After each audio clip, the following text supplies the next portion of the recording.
Hello friends, ತಮ್ಮೆಲ್ಲರಿಗೂ ಆಟ್ exams IS ಅಕಾಡೆಮಿಗೆ ಸ್ವಾಗತಿಸುತ್ತಾ ನಾನು ಅನಿಲ್. ಈ ಸಲದ KS 384 ಇಂಟರ್ ಕೊಟ್ಟಿರುವ ಅಭ್ಯರ್ಥಿಯಾಗಿದ್ದು, ಅದಲ್ಲದೆ 2024ರಲ್ಲಿ ನಡೆದಿರುವಂತಹ VAO ಲಿಸ್ಟಿಗೆ ನಾನು ಕೂಡ 1:1 ಸೆಲೆಕ್ಟ್ ಆಗಿದ್ದೆ.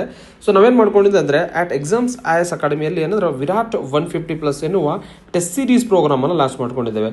ಸೊ ಇದರಲ್ಲಿ ಅಂದರೆ ನಿಮಗೆ ಪೇಪರ್ 1 ಮತ್ತು ಪೇಪರ್ 2 ಏನಂದರೆ ನಾವು ಕಂಡಕ್ಟ್ ಮಾಡ್ತೀವಿ. ಎವ್ರಿ ವೀಕ್ ನಿಮಗೆ ಟೆಸ್ಟ್ ಇರುತ್ತೆ, ವೀಕ್ಲಿ ಟೆಸ್ಟ್ ಇದು, ಎವ್ರಿ ಸಂಡೇ ಟೆಸ್ಟ್ ಇರುತ್ತೆ. ನಮ್ಮ ಮುಖ್ಯ ಗುರಿ ಏನಂದ್ರೆ ಯಾರೆಲ್ಲ ನಮ್ಮ ಟೆಸ್ಟ್ ಸೀರೀಸ್ ಜಾಯ್ನ್ ಆಗ್ತಾರೆ ಅವರಿಗೆ ಟಾರ್ಗೆಟ್ 150 ಎನ್ನುವ ಒಂದು ಸ್ಕೋರ್ ಮಾಡಿಸಿದ್ರೆ ಏನಾಗುತ್ತೆ ಅಂದರೆ ನೆಕ್ಸ್ಟ್ ಬರುವಂತಹ VAO ನೋಟಿಫಿಕೇಶನ್ ಆಗಿರ್ಬೋದು ಮತ್ತು ಗ್ರೂಪ್ ಸಿ ಅಲ್ಲಿ ಏನಾಗುತ್ತೆ ಅಂದರೆ ನಿಮಗೆ ಒಂದು ಜಾಬ್ ಸೆಕ್ಯೂರ್ ಆಗುತ್ತೆ. ಸೊ ಅದರ ಭಾಗವಾಗಿ ಏನಂದ್ರೆ ಪ್ರೀವಿಯಸ್ ಇಯರ್ ಕ್ವಶನ್ ಬಹಳ important. So VAO exams next 2026 VAO ಎಕ್ಸಾಮಿಗೆ ಹೆಲ್ಪ್ ಆಗಲಿ ಅಂತೇಳಿ ನಾನೇನು ಮಾಡ್ತಾ ಇದ್ದೀನಿ ಅಂದರೆ ಆ ಒಂದು 24ರ GK ಪೇಪರ್ನ ಚರ್ಚೆ ಮಾಡ್ತಾ ಇದ್ದೇನೆ. ಸೊ ಈ ಕ್ಲಾಸಲ್ಲಿ ನಿಮಗೆ ಮುಖ್ಯವಾಗಿ ಏನಂದ್ರೆ ಈ VAO 24 ಅಲ್ಲಿ ಏನಂದ್ರೆ ಪೊಲಿಟಿಯಲ್ಲಿ ಬಂದಿರುವಂತಹ ಕ್ವಶನ್ಸ್ ನ ಚರ್ಚೆ ಮಾಡ್ತಾ ಇದ್ದೇನೆ. ಫ್ರೆಂಡ್ಸ್, C1 ಸರಣಿಯ 4ನೇ ಕ್ವಶನ್ ಇದು ಪೊಲಿಟಿ ರಿಲೇಟೆಡ್ ಕ್ವಶನ್ ಇತ್ತು. ಏನಿದೆ ನೋಡ್ಕೊಂಡಾಗ ಐಡೆಂಟಿಫೈ ದಿ ಕರೆಕ್ಟ್ ಕಾಂಬಿನೇಷನ್ ಅಂತೇಳಿ. ಫ್ರೆಂಡ್ಸ್, 4 ABCD ಎನ್ನುವ 4 ಕಾಂಬಿನೇಷನ್ ಕೊಟ್ಟಿದ್ದಾರೆ. ಒಂದ್ ಕಡೆ ಆರ್ಟಿಕಲ್ ಮತ್ತೆ ಅದಕ್ಕೆ ಸಂಬಂಧಿತ ಮಾಹಿತಿಯನ್ನು ಕೊಡಲಾಗಿದೆ. ಸೊ ಕ್ವಶನ್ ಏನಿದೆ ಅಂತ ನೋಡ್ಕೊಂಡಾಗ select the code of correct answer from the option given below ಅಂತೇಳಿ. ಅಂದರೆ ಈ ಒಂದು ಕರೆಕ್ಟ್ ಕಾಂಬಿನೇಷನ್ ಆಪ್ಷನ್ಸ್ ಕೊಡಲಾಗಿದೆ. ಫಸ್ಟ್ ಆಪ್ಷನ್ ನೋಡ್ಕೊಂಡಾಗ A only, second B only, third ಏನಂದ್ರೆ C and D and fourth ಏನಂದ್ರೆ D ಓನ್ಲಿ ಅಂತೇಳಿ. ಸೊ ಫ್ರೆಂಡ್ಸ್, ನಾವು ಈ ಒಂದು 4 ABCD ಸ್ಟೇಟ್ಮೆಂಟ್ನ ಅನಲೈಸ್ ಮಾಡುವ ಏನಿದೆ ಅಂತೇಳಿ. ಆರ್ಟಿಕಲ್ 14 ಏನು ಕೊಟ್ಟಿದ್ದಾರೆ ಅಂದರೆ equality before law. Friends, article 14 ಏನಂದ್ರೆ ಇಕ್ವಾಲಿಟಿ ಬಿಫೋರ್ ಲಾ ಬಗ್ಗೆ ಮಾತಾಡುತ್ತೆ. ಸೊ ಇದು ಸರಿಯಾದ ಕಾಂಬಿನೇಷನ್ ಆಗಿದೆ. ಮತ್ತೆ ಸ್ಟೇಟ್ಮೆಂಟ್ B ನೋಡ್ಕೊಂಡಾಗ ಆರ್ಟಿಕಲ್ 21 ಅಬಾಲಿಷನ್ ಆಫ್ ಟೈಟಲ್ ಅಂತ ಹೇಳಿ ಕೊಡಲಾಗಿದೆ. ಫ್ರೆಂಡ್ಸ್, ಇದು ಸರಿಯಾದ ಜೋಡಣೆ ಅಲ್ಲ. ಯಾಕಂದ್ರೆ ಅಬಾಲಿಷನ್ ಆಫ್ ಟೈಟಲ್ ಅನ್ನ ಆರ್ಟಿಕಲ್ 18ರಲ್ಲಿ ಕೊಡಲಾಗಿದೆ. ಮತ್ತೇನಂದ್ರೆ ಇದು ಪ್ರೊಟೆಕ್ಷನ್ ಆಫ್ ಆರ್ಟಿಕಲ್ 21 ಇದೆಯಲ್ಲ, protection of life and personal liberty ಅಂತೇಳಿ ಹೇಳಲಾಗುತ್ತೆ. ಸೊ ಹಾಗಾಗಿ ಇದು ರಾಂಗ್ ಆದ ಜೋಡಣೆ ಆಗಿದೆ. ನೆಕ್ಸ್ಟ್ ಸ್ಟೇಟ್ಮೆಂಟ್ C ನೋಡಿದಾಗ ಅಂದ್ರೆ article 24 abolition of untouchability. Friends, article 24 ಇದೆಯಲ್ಲ, ಇದೇನಂದ್ರೆ ಅಬಾಲಿಷನ್ ಆಫ್ ಚೈಲ್ಡ್ ಲೇಬರ್ ಅಂತ ಹೇಳಿ ಕರಿತೀವಿ. ಅಂದ್ರೆ 14 ವರ್ಷದ ಕೆಳಗಿರುವ ಒಂದು ಚಿಲ್ಡ್ರನ್ಸ್ ಮಕ್ಕಳಿಗೆ ಏನಂದ್ರೆ ಉದ್ಯೋಗದಲ್ಲಿ ತೊಡಗಿಸಬಾರ್ದು ಅಂತೇಳಿ ಈ ಒಂದು ಆರ್ಟಿಕಲ್ 24 ಹೇಳುತ್ತೆ. ಸೊ ಹಾಗಾಗಿ ಏನಂದ್ರೆ ಇದು ಏನಂದ್ರೆ ಸರಿಯಾದ ಜೋಡಣೆ ಅಲ್ಲ. ಅಬಾಲಿಷನ್ ಆಫ್ ಅನ್ಟಚಬಿಲಿಟಿ ಅಂದ್ರೆ ಆರ್ಟಿಕಲ್ 17 ಮಾತನಾಡುತ್ತೆ. ನೆಕ್ಸ್ಟ್ ಏನಂದ್ರೆ ಆರ್ಟಿಕಲ್ 30 ಬಗ್ಗೆ ಕೊಟ್ಟಿದ್ದಾರೆ, right to freedom of religion ಅಂತೇಳಿ. ಫ್ರೆಂಡ್ಸ್, ಇದು ಸರಿಯಾದ ಜೋಡಣೆ ಅಲ್ಲ. ಯಾಕಂದ್ರೆ ಆರ್ಟಿಕಲ್ 30 ಏನಂದ್ರೆ ರೈಟ್ ಟು ಮೈನಾರಿಟಿ ಅವರು ಏನಂದ್ರೆ ಎಜುಕೇಶನಲ್ ಇನ್ಸ್ಟಿಟ್ಯೂಷನ್ ಎಸ್ಟಾಬ್ಲಿಷ್ ಮಾಡಬಹುದು ಮತ್ತೆ ಅದನ್ನ ಅಡ್ಮಿನಿಸ್ಟ್ರೇಷನ್ ಮಾಡಬಹುದು ಅಂತೇಳಿ ಅದರ ಬಗ್ಗೆ ಮಾತನಾಡುತ್ತೆ. ಸೊ ಆರ್ಟಿಕಲ್ 30 ಮೈನಾರಿಟಿ ಬಗ್ಗೆ. ಸೊ ಫ್ರೆಂಡ್ಸ್, ಕರೆಕ್ಟ್ ಕಾಂಬಿನೇಷನ್ ಬಂದಾಗ ಸ್ಟೇಟ್ಮೆಂಟ್ 1 A ಓನ್ಲಿ ಇದೆಯಲ್ಲ, ಅದು ಏನಂದ್ರೆ ಕರೆಕ್ಟ್ ಕಾಂಬಿನೇಷನ್ ಆಗುತ್ತೆ. ಸೊ ಇದಕ್ಕೆ ಸರಿಯಾದ ಆನ್ಸರ್ ಬಂದ್ಬಿಟ್ಟು ಏನಂದ್ರೆ ಆಪ್ಷನ್ 1 A ಓನ್ಲಿ ಕರೆಕ್ಟ್ ಆಗುತ್ತೆ. ನೆಕ್ಸ್ಟ್ ಅದಲ್ಲದೆ ಎಕ್ಸಾಮ್ ದೃಷ್ಟಿಯಿಂದ ನಾನು ಫಂಡಮೆಂಟಲ್ ರೈಟ್ಸ್ ಬಗ್ಗೆ ಓವರ್ವ್ಯೂ ಹಾಕೊಂಡಿದ್ದೇನೆ. ಸೊ ಪ್ರಮುಖವಾಗಿ ಏನಂದ್ರೆ ಇನಿಷಿಯಲಿ ಸಂವಿಧಾನ ಜಾರಿಗೆ ಬಂದಾಗ 7 ಫಂಡಮೆಂಟಲ್ ರೈಟ್ಸ್ ಇದ್ದು. ಸೊ ಅವುಗಳ ನೆಕ್ಸ್ಟ್ ಏನಾಗುತ್ತೆ ಅಂದ್ರೆ ರೈಟ್ ಟು ಪ್ರಾಪರ್ಟಿನ ಕ್ಯಾನ್ಸಲ್ ಮಾಡಲಾಗುತ್ತೆ ಫಂಡಮೆಂಟಲ್ ರೈಟ್ಸ್ ಆಗಿ. ಅದನ್ನೇನಂದ್ರೆ ಸಂವಿಧಾನಿಕ ತಿದ್ದುಪಡಿ ಆಗಿರುವಂತಹ 44th ಕಾನ್ಸ್ಟಿಟ್ಯೂಷನಲ್ ಅಮೆಂಡ್ಮೆಂಟ್ ಆಕ್ಟ್ 1978 ಪ್ರಕಾರ ಅದನ್ನ ತೆಗೆಯಲಾಗುತ್ತೆ. ತೆಗೆದು ಅದನ್ನಂದ್ರೆ ಇದು ರೈಟ್ ಟು ಪ್ರಾಪರ್ಟಿನ ಲೀಗಲ್ ರೈಟ್ಸ್ ಆಗಿ ರೆಕಗ್ನೈಸ್ ಮಾಡುತ್ತೆ. ಯಾವ ಒಂದು ಆರ್ಟಿಕಲ್ ಬಂದಾಗ ಆರ್ಟಿಕಲ್ ಅಂದ್ರೆ 300A ಅಲ್ಲಿ ಅದನ್ನ ಪಾರ್ಟ್ 12 ಅಲ್ಲಿ ಏನಂದ್ರೆ ಇದನ್ನ ಒಂದು ಲೀಗಲ್ ರೈಟ್ ಆಗಿ ಐಡೆಂಟಿಫೈ ಮಾಡಲಾಗುತ್ತೆ. ಸೊ ಸದ್ಯಕ್ಕೆ ಏನಂದ್ರೆ ಟೋಟಲ್ ಏನಂದ್ರೆ 6 ಸಂವಿಧಾನಿಕ 6 ಫಂಡಮೆಂಟಲ್ ರೈಟ್ಸ್ ಅದಾವ ಅಂತೇಳಿ ನಮಗೆ ಗೊತ್ತಿರಬೇಕು.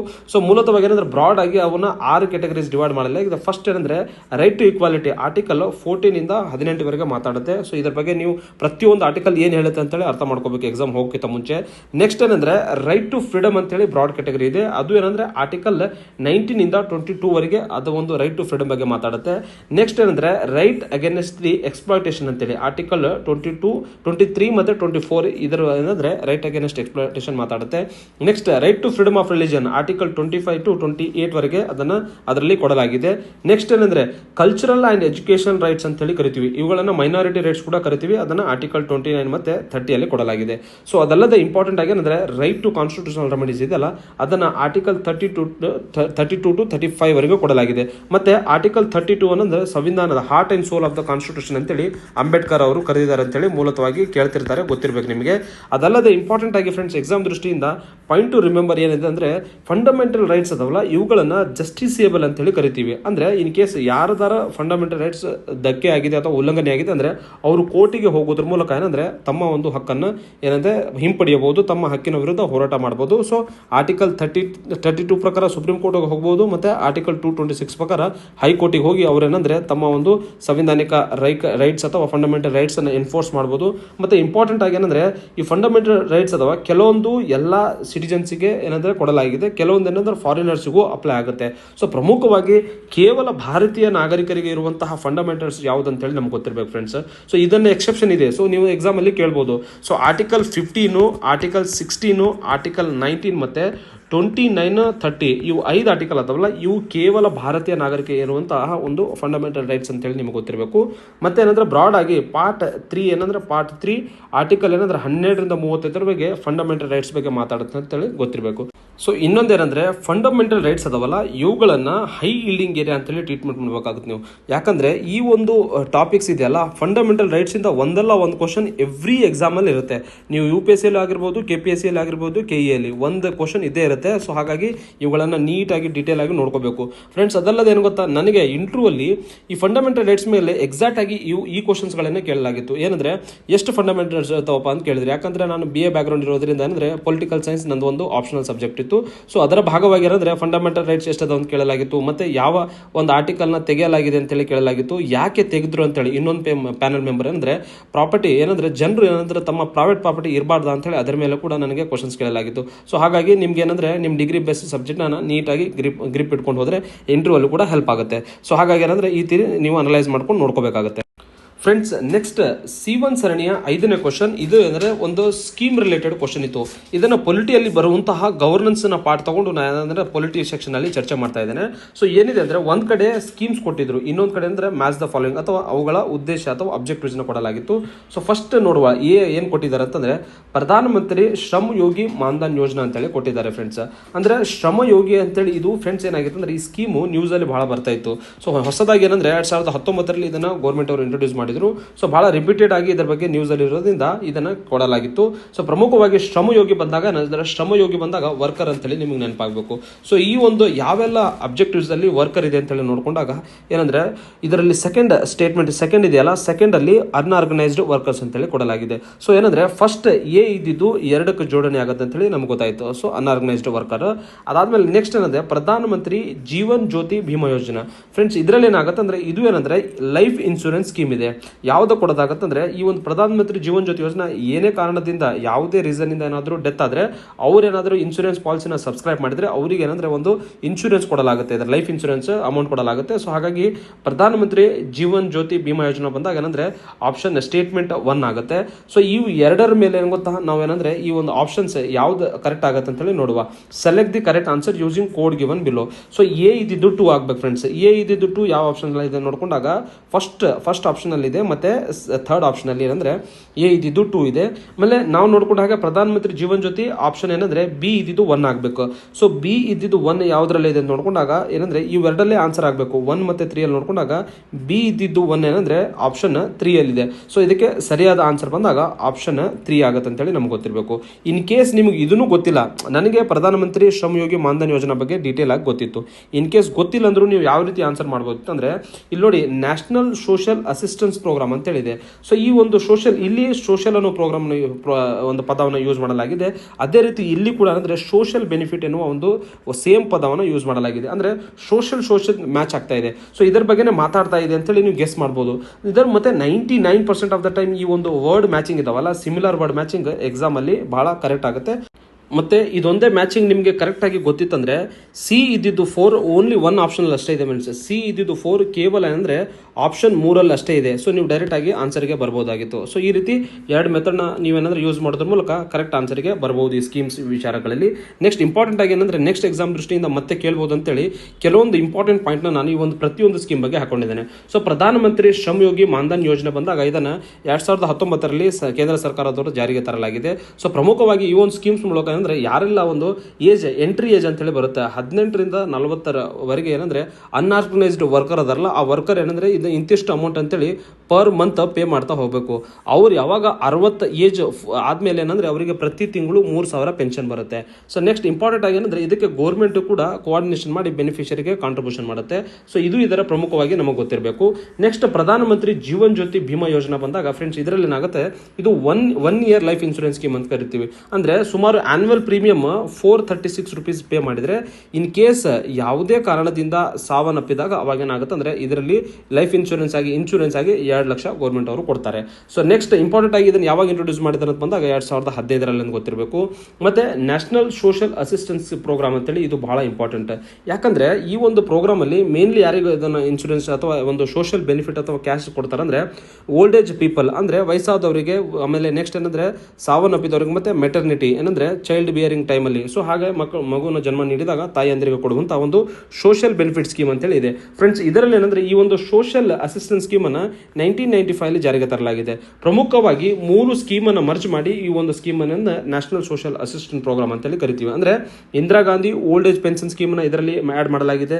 ನೆಕ್ಸ್ಟ್ ಏನಂದ್ರೆ Indira Gandhi national widow pension, ಅಂದ್ರೆ ವಿಡೋ ಪೆನ್ಷನ್ ವೃದ್ಧರಿಗೆ ಅದನ್ನು ಕೊಡಲಾಗುತ್ತೆ. ನೆಕ್ಸ್ಟ್ ಏನಂದ್ರೆ Indira Gandhi national maternity benefit scheme ಅಂತೇಳಿ ಈ 3 ಮರ್ಜ್ ಮಾಡಿ ನ್ಯಾಷನಲ್ ಸೋಷಿಯಲ್ ಅಸಿಸ್ಟೆನ್ಸ್ ಪ್ರೋಗ್ರಾಮ್ ಅಂತೇಳಿ ಕೊಡಲಾಗ್ತಾ ಇದೆ.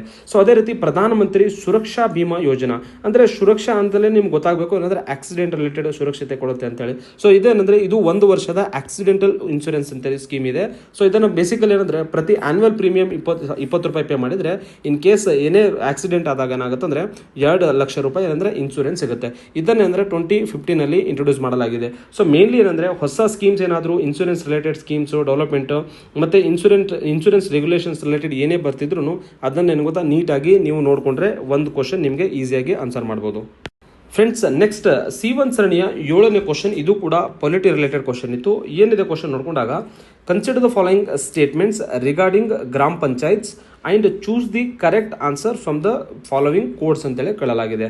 ಅಂದರೆ ಇದು 4 ABCD ಎಂಬುವ 4 ಸ್ಟೇಟ್ಮೆಂಟ್ ಕೊಟ್ಟಿದ್ದಾರೆ. ನೆಕ್ಸ್ಟ್ ಏನಂದ್ರೆ ಆಪ್ಷನ್ಸ್ಗಳಲ್ಲಿ ಏನಂದ್ರೆ 4 ಆಪ್ಷನ್ಸ್ನ ಕೊಡಲಾಗಿದೆ. ಸೊ ಫಸ್ಟ್ ಸ್ಟೇಟ್ಮೆಂಟ್ ಏನು ಅನಲೈಸ್ ಮಾಡುವ, ಕರೆಕ್ಟ್ ಇದೆಯಾ ರಾಂಗ್ ಇದೆ ಅಂತೇಳಿ. A village or group of village comes under the jurisdiction of each gram ಪಂಚಾಯತಿ.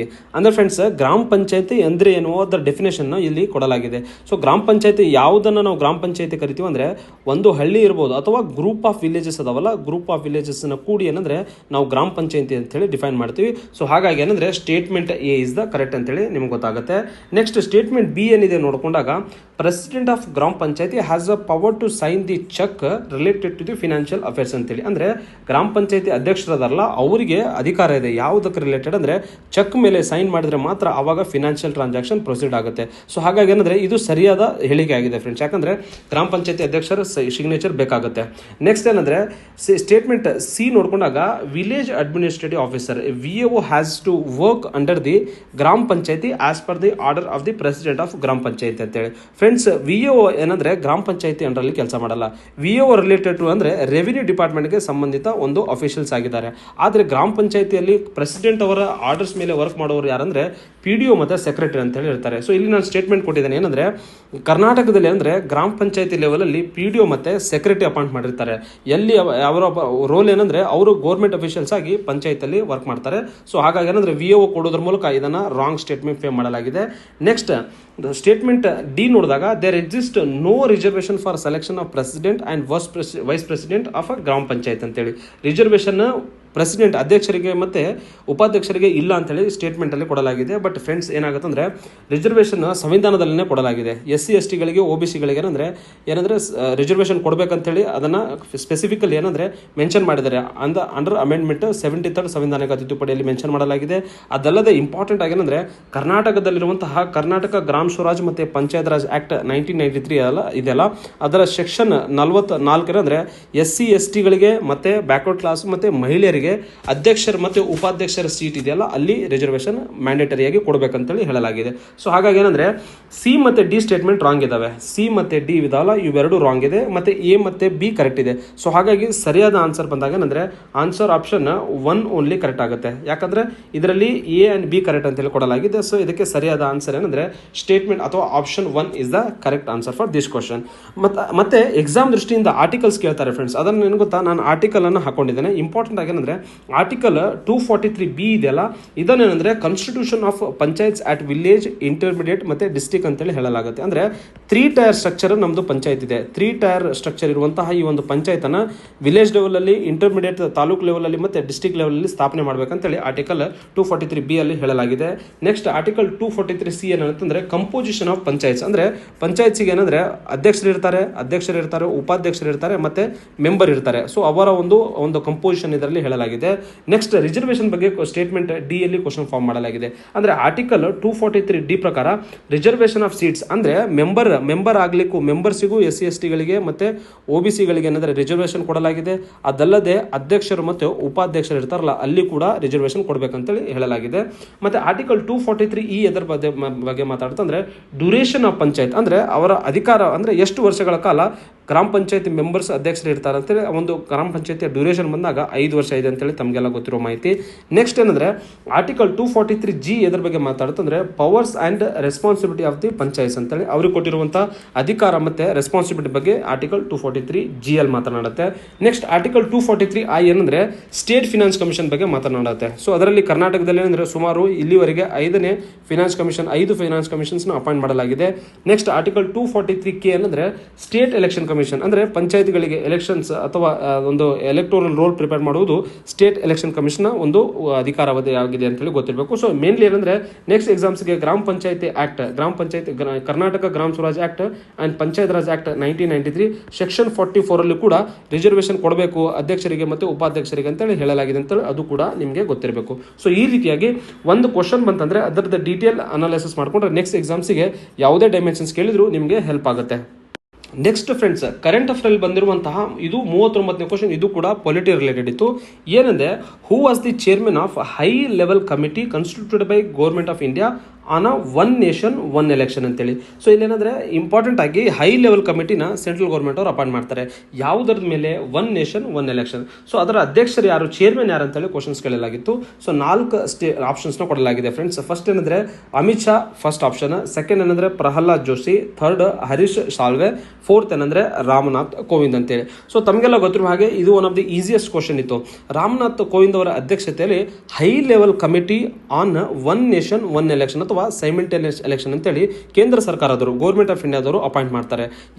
ಇದನ್ನು ಯಾವಾಗ ರಚನೆ ಮಾಡಿದಂದ್ರೆ ಸೆಪ್ಟೆಂಬರ್ 2, 2023 ರಚನೆ ಮಾಡಲಾಗಿತ್ತು. ಆಮೇಲೆ ಇದರ ಚೇರ್ಮನ್ ಬಂದಾಗ ರಾಮನಾಥ್ ಕೋವಿಂದ್ ಅಂತೇಳಿ ಇದಕ್ಕೆ ಸರಿಯಾದ ಆನ್ಸರ್ ಆಗುತ್ತೆ. ನೆಕ್ಸ್ಟ್ ಏನಂದ್ರೆ ಇದರ ಒಂದು ಉದ್ದೇಶ, ಈ ಸಮಿತಿಯ ಉದ್ದೇಶ ಏನಿತ್ತಂದ್ರೆ to examine and recommend the feasibility of holding simultaneous elections to the Lok Sabha, state legislative assembly ಮತ್ತೆ local bodies across the country ಅಂತ. ಅಂದ್ರೆ ಏನು ಫಿಸಿಬಿಲಿಟಿ ಇದೆಯಾ, ಕಂಡಕ್ಟ್ ಮಾಡಬಹುದಾ, ಏನೆಲ್ಲ ಪಾಸಿಟಿವ್ ಇದೆ, ಏನೆಲ್ಲ ನೆಗೆಟಿವ್ ಆಗುತ್ತೆ ಈ ಒಂದು ಸೈಮಲ್ಟೇನಿಯಸ್ ಅಥವಾ ಒನ್ ನೇಷನ್ ಒನ್ ಎಲೆಕ್ಷನ್ ಮಾಡೋದ್ರಿಂದ ಅದ್ರ ಬಗ್ಗೆ ಒಂದು ರಿಪೋರ್ಟ್ ರೆಡಿ ಮಾಡಿ ಕೊಡ್ಬೇಕಂತೇಳಿ ಈ ಒಂದು ಕಮಿಟಿನ ಫಾರ್ಮ್ ಮಾಡಲಾಗುತ್ತೆ. ಫ್ರೆಂಡ್ಸ್, ಈ ಕಮಿಟಿ ರಿಪೋರ್ಟ್ ಏನಂದ್ರೆ ಮಾರ್ಚ್ 14, 2024 ದ್ರೌಪದಿ ಮುರ್ಮು ಅವರಿಗೆ ಏನಂದ್ರೆ ಇವರು ರಾಮನಾಥ್ ಕೋವಿಂದ್ ಕಮಿಟಿ ಸಬ್ಮಿಟ್ ಮಾಡಲಾಗುತ್ತೆ. ಸೊ ಅದಾದ್ಮೇಲೆ ನೆಕ್ಸ್ಟ್ ಇದಕ್ಕೆ ಸರಿಯಾದ ಆನ್ಸರ್ ಬಂದಾಗ ಏನಂದ್ರೆ ರಾಮನಾಥ್ ಕೋವಿಂದ್ ಆಪ್ಷನ್ ಏನಂದ್ರೆ 4 ಆಗುತ್ತೆ ಅಂತ ಹೇಳಿ ತಮ್ಗೆ ಗೊತ್ತಿರಬೇಕು. ಅದಲ್ಲದೆ ಇಂಪಾರ್ಟೆಂಟ್ ಆಗಿ ಈಗ ಏನೆಲ್ಲ ಡೆವಲಪ್ಮೆಂಟ್ಸ್ ಆಗಿದೆ ಅಂದ್ರೆ ಈ ರಿಪೋರ್ಟ್ ಅನ್ನು ಏನ್ ಮಾಡಿದ್ದಾರೆ ಅಂದ್ರೆ ಈ ರಿಪೋರ್ಟ್ ಅನ್ನು ತಗೊಂಡು ಗೌರ್ಮೆಂಟ್ ಕ್ಯಾಬಿನೆಟ್ ಅವರು ಅಂದ್ರೆ ಅಪ್ರೂವ್ ಮಾಡಿದ್ದಾರೆ. ಕ್ಯಾಬಿನೆಟ್ ಅವರು ಅಪ್ರೂವ್ ಮಾಡಿ ಅದನ್ನ ಏನು ಗೊತ್ತಾ, ನೆಕ್ಸ್ಟ್ ಇದನ್ನ ಕ್ಯಾಬಿನೆಟ್ ಅಪ್ರೂವ್ ಕೊಟ್ಟ ಮೇಲೆ ಪಾರ್ಲಿಮೆಂಟ್ ಅಲ್ಲಿ ಒಂದು ಬಿಲ್ ಅನ್ನು ಕೂಡ ಇಂಟ್ರೊಡ್ಯೂಸ್ ಮಾಡಿದ್ದಾರೆ. ಆ ಬಿಲ್ ಏನಂದ್ರೆ ಜಾಯಿಂಟ್ ಪಾರ್ಲಿಮೆಂಟರಿ ಕಮಿಟಿ ಇದೆಯಲ್ಲ, ಜಾಯಿಂಟ್ ಪಾರ್ಲಿಮೆಂಟರಿ ಕಮಿಟಿ JPC, ಅದರಲ್ಲಿ ಇದರದ ಒಂದು ಏನಂದ್ರೆ ಪಾಸಿಟಿವ್ಸ್ ಏನಅಥವಾ ನೆಗೆಟಿವ್ಸ್ ಏನಅಥವಾ ಅದನ್ನೇನಂದ್ರೆ ನೋಡ್ತಾ ಇದ್ದಾರೆ. ಸೊ ಇವೆಲ್ಲ ಇಂಪಾರ್ಟೆಂಟ್ ಆಗುತ್ತೆ. ಸೊ ನೀವೇನಂದ್ರೆ ಇದರ ಮೇಲೆ ಕಂಟಿನ್ಯೂಸ್ ಆಗಿ ನಿಗಾ ಇಟ್ಕೊಂಡ್ರೆ ನೆಕ್ಸ್ಟ್ ಇದರಿಂದ ಕ್ವಶನ್ಸ್ ರೈಸ್ ಆಗ್ಬೋದು.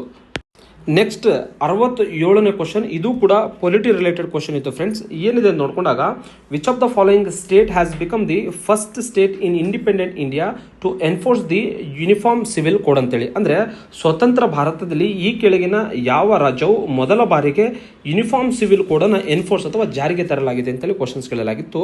ಆಪ್ಷನ್ಸ್ ನೋಡ್ಕೊಂಡಾಗ ಫಸ್ಟ್ ಆಪ್ಷನ್ ರಾಜಸ್ಥಾನ ಕೊಡಲಾಗಿದೆ, ಸೆಕೆಂಡ್ ಉತ್ತರಾಖಂಡ, ಥರ್ಡ್ ಏನಂದ್ರೆ ಗುಜರಾತ್, ಫೋರ್ತ್ ಏನಂದ್ರೆ ಕರ್ನಾಟಕ ಅಂತೇಳಿ. ಸೊ ಫ್ರೆಂಡ್ಸ್, ಈ ಕ್ವಶನ್ ಯಾಕೆ ಕೇಳಲಾಗಿತ್ತು ಅಂದ್ರೆ ಅವಾಗ ಭಾರತದಲ್ಲಿ ಮೊದಲ ಬಾರಿಗೆ ಉತ್ತರಾಖಂಡ್ ಇದೆಯಲ್ಲ, ಉತ್ತರಾಖಂಡಲ್ಲಿ ಏನಂದ್ರೆ ಯೂನಿಫಾರ್ಮ್ ಸಿವಿಲ್ ಕೋಡನ್ನು ಜಾರಿಗೆ ತರಲಾಗಿತ್ತು. ಸ್ವಾತಂತ್ರ್ಯ ಭಾರತದಲ್ಲಿ 1947 ಆದ್ಮೇಲೆ ಮೊದಲ ಬಾರಿಗೆ ಏನಂದ್ರೆ ಉತ್ತರಾಖಂಡ್ ಅವರು ಯೂನಿಫಾರ್ಮ್ ಸಿವಿಲ್ ಕೋಡನ್ನು ಜಾರಿಗೆ ತರಲಾಗಿತ್ತು. ಸೊ ಹಾಗಾಗಿ ಇದಕ್ಕೆ ಸರಿಯಾದ ಆನ್ಸರ್ ಬಂದಾಗ ಉತ್ತರಾಖಂಡ್ ಆಗುತ್ತೆ ಅಂತೇಳಿ ನಮಗೆ ಗೊತ್ತಿರಬೇಕು.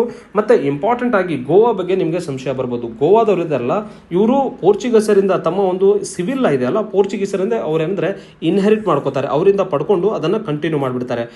ಇವ್ರದ್ದೇನಂದ್ರೆ ಭಾರತ ಸ್ವಾತಂತ್ರ್ಯಕ್ಕಿಂತ ಮುಂಚಿನಿಂದ ಬಂದಿರುವಂತಹ ಒಂದು ಯೂನಿಫಾರ್ಮ್ ಸಿವಿಲ್ ಕೋಡ್ ಇದೆ. ಆದ್ರೆ 1947 ಆದ್ಮೇಲೆ ಉತ್ತರಾಖಂಡ್ ಅವರು ಫಸ್ಟ್ ಏನಂದ್ರೆ ಇವರು ಏನಂದ್ರೆ ಭಾರತದಲ್ಲಿ ಒಂದು ಜಾರಿಗೆ ತಂದಿರುವಂತಹ ಮೊದಲ ರಾಜ್ಯವಾಗಿ ಒಂದು ಪಾತ್ರವಾಗಿದೆ.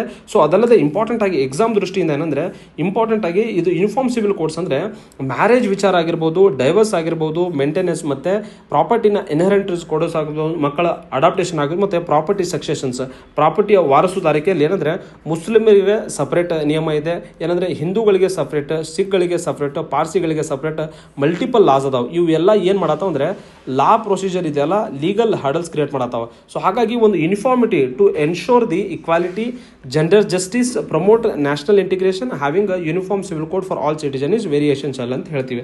ಅಂದ್ರೆ ಯೂನಿಫಾರ್ಮ್ ಸಿವಿಲ್ ಕೋಡ್ ಇತ್ತಂದ್ರೆ ಲೀಗಲ್ ಪ್ರೊಸೀಜರ್ ಏನೋ ಬಹಳ ಸ್ಮೂತ್ ಆಗುತ್ತೆ, ಮತ್ತೆ ಎಲ್ರಿಗೂ ಈಕ್ವಾಲಿಟಿನ ಎನ್ಶೋರ್ ಮಾಡ್ಬೋದು ಅಂತ ಹೇಳಲಾಗುತ್ತೆ. ಸೊ ಇದನ್ನು ಇಂಪ್ಲಿಮೆಂಟ್ ಮಾಡಿದವರು ಉತ್ತರಾಖಂಡ್ ಗೌರ್ಮೆಂಟ್ ಅಂತ ಹೇಳಿ ತಮಗೆ ಗೊತ್ತಿರಬೇಕು. ಮತ್ತೆ ಡೇಟ್ ಆಫ್ ಎನ್ಫೋರ್ಸ್ಮೆಂಟ್ಸ್ ಇದನ್ನಂದ್ರೆ ಜನವರಿ 27, 2025 ಇದನ್ನು ಜಾರಿಗೆ ಮಾಡಲಾಗಿದೆ. ಅದಲ್ಲದೆ ಫ್ರೆಂಡ್ಸ್ ಇಂಪಾರ್ಟೆಂಟ್ ಆಗಿ ಸುಪ್ರೀಂ ಕೋರ್ಟ್ ಅಲ್ಲಿ ಇರುವಂತಹ ಪ್ರಮುಖ ಕೇಸಸ್ ನಿಮಗೆ ಕೇಳಬಹುದು. ಅಹಮದ್ ಖಾನ್ ವರ್ಸಸ್ ಶಹಾ ಬಾನು ಬೇಗಂ ಅಂತೇಳಿ 1985 ಒಂದು ಕೇಸ್ ಬರುತ್ತೆ ಸುಪ್ರೀಂ ಕೋರ್ಟ್ ಅಲ್ಲಿ. ಅವ್ರು ಏನು ಎಂಫಸೈಸ್ ಮಾಡ್ತಾರೆ ಅಂದ್ರೆ ಜೆಂಡರ್ ಜಸ್ಟಿಸ್ಗೆ ಮತ್ತೆ ಯೂನಿಫಾರ್ಮ್ ಲಾ ಬೇಕು ಕಂಟ್ರಿಗೆ ಪರ್ಸನಲ್ ವಿಚಾರದಲ್ಲಿ. ಪರ್ಸನಲ್ ಲಾಸ್ ಅಂದ್ರೆ ಜೆಂಡರ್ ಜಸ್ಟಿಸ್ನು ಬೇಕು, ಮತ್ತೆ ಯೂನಿಫಾರ್ಮ್ ಸಿಮಿಲರ್ ಲಾ ಇದ್ರೆ ಒಂದೇನಂದ್ರೆ ಒಂದು ಕಾನೂನಲ್ಲಿ ವ್ಯವಸ್ಥೆಯಲ್ಲಿ ಸರಿ ಆಗುತ್ತೆ ಅಂತೇಳಿ. ನೆಕ್ಸ್ಟ್ ಸರಳ ಮುದ್ಗಲ್ ಮತ್ತೆ others, union of India versus others ಅಂತೇಳಿ 1995 ಒಂದು ಕೇಸ್ ಬರುತ್ತೆ. ಇದರಲ್ಲಿ ಏನಂದ್ರೆ ಏನನ್ನ stress the need for reforming the personal laws to prevent the misuse ಅಂತೇಳಿ. ಅಂದ್ರೆ ಬೇರೆ ಧರ್ಮದಲ್ಲಿ ಬೇರೆ ಬೇರೆ ಪರ್ಸನಲ್ ಲಾಸ್ ಅದಾವ, ಅದನ್ನೇನಂದ್ರೆ ಮಿಸ್ಯೂಸ್ ಮಾಡತ್ತಾರ, ಮಿಸ್ಯೂಸ್ ಏನ್ ಮಾಡಿ ಎಕ್ಸ್ಪ್ಲಾಯ್ಟೇಷನ್ ಮಾಡತ್ತಾರ. ಸೊ ಹಾಗಾಗಿ ಏನಂದ್ರೆ ಪರ್ಸನಲ್ ಲಾಸ್ನ ರಿಫಾರ್ಮ್ ಮಾಡೋ ಅವಶ್ಯಕತೆ ಇದೆ ಅಂತೇಳಿ Sarla Mudgal case 1995 supreme court ಹೇಳುತ್ತೆ. ನೆಕ್ಸ್ಟ್ ಏನಂದ್ರೆ Shayara Bano versus union of India 2017 ಒಂದು ಕೇಸ್ ಬರುತ್ತೆ. ಇದರಲ್ಲಿ ಏನಂದ್ರೆ ಇದು set aside the triple talaq ಅಥವಾ ತಲಾಕ್ ಇದೆಯಲ್ಲ, ತಲಾಕ್ ಅನ್ನುವ ವ್ಯವಸ್ಥೆಯನ್ನ ಇಲ್ಲಿಗಲ್ ಇದೆ, ಇದೇನಂದ್ರೆ ಕ್ಯಾನ್ಸಲ್ ಮಾಡಲಾಗುತ್ತೆ. ಶರಿಯಾ ಆಕ್ಟ್ ಆಫ್ 1937 ಅಲ್ಲಿರುವಂತಹ ಈ ಒಂದು ಪ್ರೊವಿಷನ್ ಇದೆಯಲ್ಲ, ಟ್ರಿಪಲ್ ತಲಾಕನ್ನ ಏನಂದ್ರೆ ಆರ್ಬಿಟ್ರರಿ ಪ್ರಾಕ್ಟೀಸ್ ಅಂತೇಳಿ ಇಲ್ಲಿಗಲ್ ಅಂತೇಳಿ ಘೋಷಣೆ ಮಾಡುತ್ತೆ. ಸೊ ಅದರ ಮುಂದುವರೆದ ಭಾಗವೇನೆಂದ್ರೆ ಟ್ರಿಪಲ್ ತಲಾಕ್ ಮೇಲೆ ಏನಂದ್ರೆ ಸರ್ಕಾರ ಆಕ್ಟ್ ಅಥವಾ ಕಾನೂನು ತಂದು ಅದರಲ್ಲಿ ಬಹಳಷ್ಟು ಪ್ರೊಟೆಸ್ಟ್ ಆಗಿತ್ತು, ಅದು ಕೂಡ ಜಾರಿ ಆಗಿದೆ ಅಂತ ಹೇಳಿ ತಮಗೆಲ್ಲ ಗೊತ್ತಿರುವ ಮಾಹಿತಿ. ಸೊ ಹಾಗಾಗಿ ಏನು ಫ್ರೆಂಡ್ಸ್ ಅಂದ್ರೆ ನ್ಯೂಸ್ ಅಲ್ಲಿ ಏನೆಲ್ಲ ಡೆವಲಪ್ಮೆಂಟ್ಸ್ ಆಗ್ತಾ ಇರ್ತವೆ ನೀವೇನಂದ್ರೆ ಇತ್ತೀಚೆಗೆ ಇಂಪಾರ್ಟೆಂಟ್ ಆಗಿ UPSC ಟ್ರೆಂಡ್ ಅನ್ನ KEದವ್ರು ಫಾಲೋ ಮಾಡ್ತಾ ಇದ್ದಾರೆ. ಅಂದ್ರೆ ಕರೆಂಟ್ ಅಫೇರ್ ಏನ್ ಬರ್ತಾ ಇದೆ ಪೊಲಿಟಿ ರಿಲೇಟೆಡ್ ಅದನ್ನ ಲಿಂಕ್ ಮಾಡಿ ಕ್ವಶನ್ಸ್ ಕೇಳತ್ತಾರ. ಸೊ ಹಾಗಾಗಿ ಪೇಪರ್ನು ಓದಬೇಕು, ಅದರ ತಕ್ಕಂತೆ ಬೇಸಿಕ್ಸ್ ಏನು ರಿವಿಷನ್ ಮಾಡ್ಕೋಬೇಕಲ್ಲ, ಅದರ ತಕ್ಕಂತೆ ಏನಂದ್ರೆ ಹಿಂದೆ ಓದ್ತಾ ಹೋಗಿ ಅದ್ರ ಜೊತೆಗೆ ಪೇಪರ್ ಅಲ್ಲಿ ಇರುವಂತ ಬೇಸಿಕ್ ಮಾಹಿತಿನ ತಗೊಳ್ಳಿ, ಮತ್ತೆ ಬೇಸಿಕ್ ಬುಕ್ಸ್ ಹೋಗುತ್ತೆ ಅದನ್ನ ಏನಂದ್ರೆ ಅಟ್ಯಾಚ್ ಮಾಡಬೇಕಾಗುತ್ತೆ. ಮತ್ತೆ ಇಂಪಾರ್ಟೆಂಟ್ ಆಗಿ ಆರ್ಟಿಕಲ್ 44 ಇದೆಯಲ್ಲ, ಆರ್ಟಿಕಲ್ 44 ಸಂವಿಧಾನದಲ್ಲಿರುವಂತಹ DPSP ರಾಜ್ಯ ನಿರ್ದೇಶನ ತತ್ವ ಅಥವಾ ಡೈರೆಕ್ಟಿವ್ ಪ್ರಿನ್ಸಿಪಲ್ ಆಫ್ ಸ್ಟೇಟ್ ಪಾಲಿಸಿಯಲ್ಲಿ ನಮ್ಗೇನಂದ್ರೆ ಯೂನಿಫಾರ್ಮ್ ಸಿವಿಲ್ ಕೊಡಲಾಗಿದೆ ಅಂತೇಳಿ ಅದು ಕೂಡ ಫ್ಯಾಕ್ಟ್ಸ್ ನಿಮಗೆ ರಿವೈಸ್ ಆಗಲಿ ಅಂತೇಳಿ ಹೇಳ್ತಾ ಇದ್ದೀನಿ. ಸೊ ಅದೇ ರೀತಿ ಏನಂದ್ರೆ ಫ್ರೆಂಡ್ಸ್ ನಮ್ಮ ಒಂದು ಕ್ಲಾಸಸ್ ನಿಮಗೆ ಇಷ್ಟ ಆಯ್ತು ಅಂದ್ರೆ ಲೈಕ್ ಮಾಡಬೇಕು, ಮತ್ತೆ ನಿಮ್ಮ ಫ್ರೆಂಡ್ಸಿಗೆ ರಿವಿಷನ್ ಆಗಿ ಇದು ಯೂಸ್ ಆಗುತ್ತೆ. ಸೊ ರಿವಿಷನ್ ಆಗಲಿ ಅಂತೇಳಿ ಅವರಿಗೂ ಕೂಡ ಸೆಂಡ್ ಮಾಡಿ. ಅದಲ್ಲದೆ ಅಂದ್ರೆ ನಮ್ಮ ಯೂಟ್ಯೂಬ್ ಚಾನಲ್ ಅಲ್ಲಿ ಕಮೆಂಟ್ ಹೊಡಿಬೇಕು, ಕ್ಲಾಸ್ ಯಾವ ತರ ಇದೆ, ಏನೇ ಇಂಪ್ರೂವ್ಮೆಂಟ್ ಇತ್ತಂದ್ರೆ ಸಜೆಸ್ಟ್ ಮಾಡ್ಬೇಕಂತೇಳಿ ತಮ್ಮಲ್ಲಿ ಕೇಳುತ್ತಾ thank you friends and keep watching our videos at Exams IAS Academy.